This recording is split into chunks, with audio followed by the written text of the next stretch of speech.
Սիրելի հեռուստադիտողներ, Գոյամարտ հեռուստասերիալի այսօրվա դրվագը թերևս ամենածանրն ու ողբերգականն էր ողջ նախագծի ընթացքում, և վստահաբար կարելի է ասել, որ այն դիտելը նույնքան բարդ էր, որքան դերասանների համար այն աղալը։ Ինչ մենք տեսանք էկրաններին, ոչ միայն սյուժետային ցնցող շրջադարձ էր, այլև դերասանական վարպետության իսկական հրավառություն։ Յուրաքանչյուր կերպար, յուրաքանչյուր միմիկա ու հայացք այնքան խոսուն էր ու բարձր պրոֆեսիոնալ մակարդակի վրա, որ բոլորը հատ առ հատ մեկ շնչով ապրեցին ու փոխանցեցին այս ահռելի ցավը։ Ամեն ինչ սկսվեց Ավոյի հիվանդագին խանդից ու զայրույթից։ Մտնելով Հունանի տուն և տեսնելով նրան ու Էռնային այդքան մտերմիկ ու ջերմ զրուցելիս, Ավոն պարզապես կորցրեց ինքնատիրապետումը։ Փողոցում տեղի ունեցած նրանց բուռն վիճաբանությունը դարձավ ճակատագրական։ Ավոն կուրացած էր իր էգոիզմով, նստեց մեքենան ու հեռացավ, Էռնային մենակ թողնելով փողոցի մեջտեղում։ Եվ հենց այդ վայրկյանին տեղի ունեցավ անդառնալին։ Անհայտ մեքենան վրաերթի ենթարկեց Էռնային ու դիմեց փախուստի, տեղում խլելով նրա կյանքը։ Այսպիսով ցավոք ավարտվեց Էռնայի կերպարային գիծը, որը բոլորիս մոտ թողեց դատարկության և խորը ափսոսանքի զգացում։ Բայց այն, ինչ հաջորդեց այս ողբերգությանը, անկարող ենք նկարագրել առանց հուզմունքի և արցունքների։ Մենք տեսանք լիովին կոտրված, կիսամեռ ու շոկի մեջ հայտնված Հունանին։ Եվ այստեղ շատ հատկանշական էր Մանանի պահվածքը։ Նա, մոռանալով բոլոր վիրավորանքներն ու թշնամանքը, կանգնեց կեսրայրի կողքին, փորձելով հոգ տանել, տեղ առաջարկել և շտապօգնություն կանչել։ Շատ ավելի խոսուն էր Իննայի և Լեայի մուտքը տուն։ Գրիշոյից լսելով բոթը, նրանք շտապեցին Հունանի մոտ, և թեև նրանք լուռ էին ու ձայն չէին հանում, նրանց քարացած դեմքերն ու աչքերի արտահայտությունը ավելին էին ասում, քան հազարավոր խոսքեր։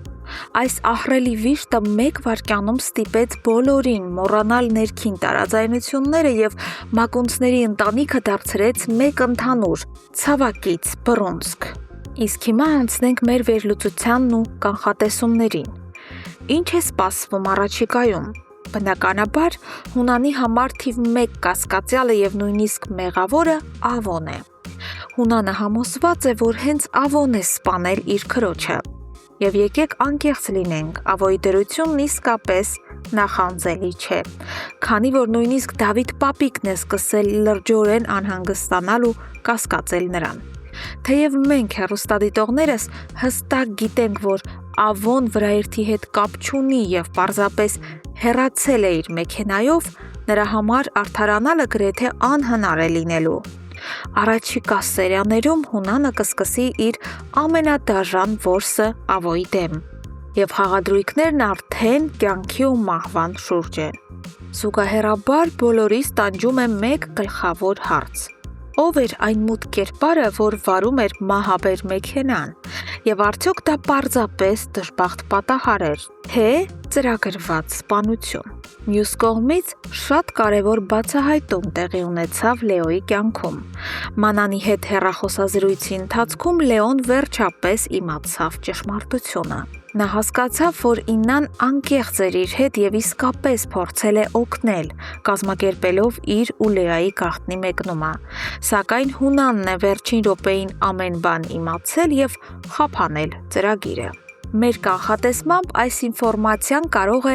արմատապես փոխել Լեոյի վերաբերմունքը Իննայի նկատմամբ։ Իմանալով Լեայի ընտանիքում տեղի ունեցած այս մեծ ողբերգության մասին,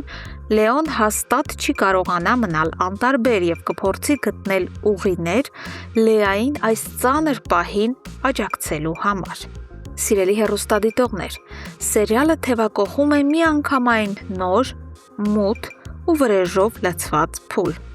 Ինչ եք մտածում, ով էր իրականում այն վարորդը, որ վրաերթի ենթարկեց Էռնային։ Եվ արդյոք Ավոն կկարողանա ապացուցել իր անմեղությունը Հունանին։ Անպայման գրեք ձեր վարկածներն ու կանխատեսումները մեկնաբանություններում, քննարկենք միասին։